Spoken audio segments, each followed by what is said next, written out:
So I'm out here at One Green World in Molalla, and I'm with Lorraine, and we're going to be talking to Lorraine about grapes. I think a lot of people kind of romanticize them. They want to grow them, grow their own grapes, and then they get the plants in the ground, and after a couple of years, they just seem out of control. And where do you start pruning?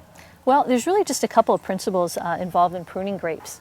One thing that you have to pay attention to is which part of the plant is the fruitful part, which part is going to produce the flowers and the fruit. And grapes tend to be produced on the wood that grew last year. So this is a cane that was in the sun and it grew last year. And this is actually where the flowers will emerge from. So this is the sort of wood that you'd want to retain when you're pruning. The other thing you need to pay attention to, in our climate, we tend to cane prune our grapes, which means that we will save the canes that grew last summer and tie those down to produce the fruit. But you have to be thinking about where those canes are going to be produced while you're doing your pruning for this year. So you're actually pruning for two crops. You're pruning for this year's crop, which grows on the wood that grew last year, and you're producing the new canes that are going to produce the fruit the following year. And both are just as important as objectives in pruning. So now, how does one know that when they're pruning?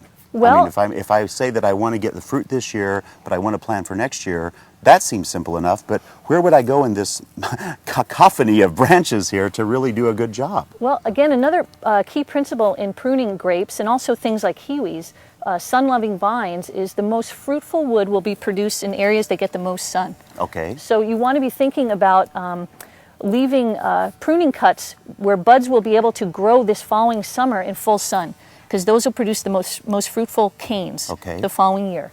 So this is an example of a grape that was not pruned last year. This fence was put in, and the idea was to grow this grape up the trellis and to be able to have hanging clusters of grapes in the fall.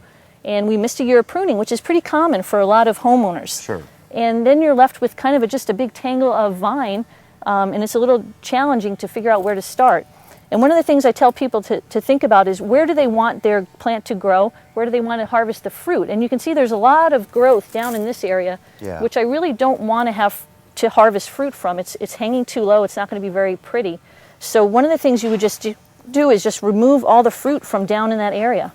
So you're just going to prune off back to this main stem, I see? Exactly. So you could just remove all these low-hanging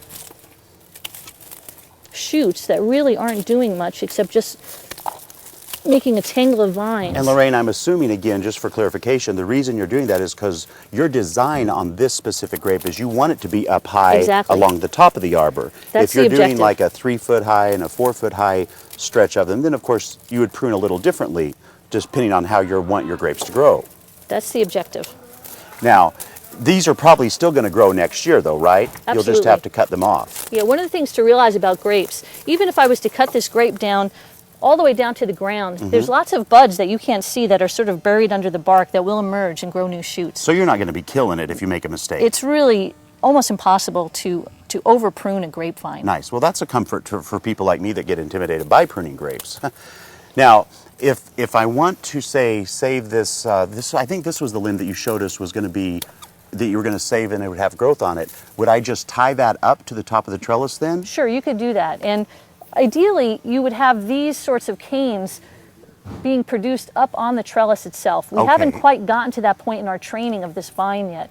But since there are so few of these sort of long canes or longish canes that are going to be the most fruitful, this is one that I would retain. I would not prune this off. Because now you're planting not only for fruit, but again, for the future of, like you were talking about earlier, you're doing both things here. Right. Well, this cane would be mostly for this year's crop. Okay. Now, an example of thinking about the following year is perhaps a shoot like this. There's not a lot of, with the exception of this short cane here, there's not a lot of good fruiting wood on this cane. Well, actually, here's a pretty good cane right here. But say I was to cut this right in this area, that's going to initiate buds down below here to start to grow.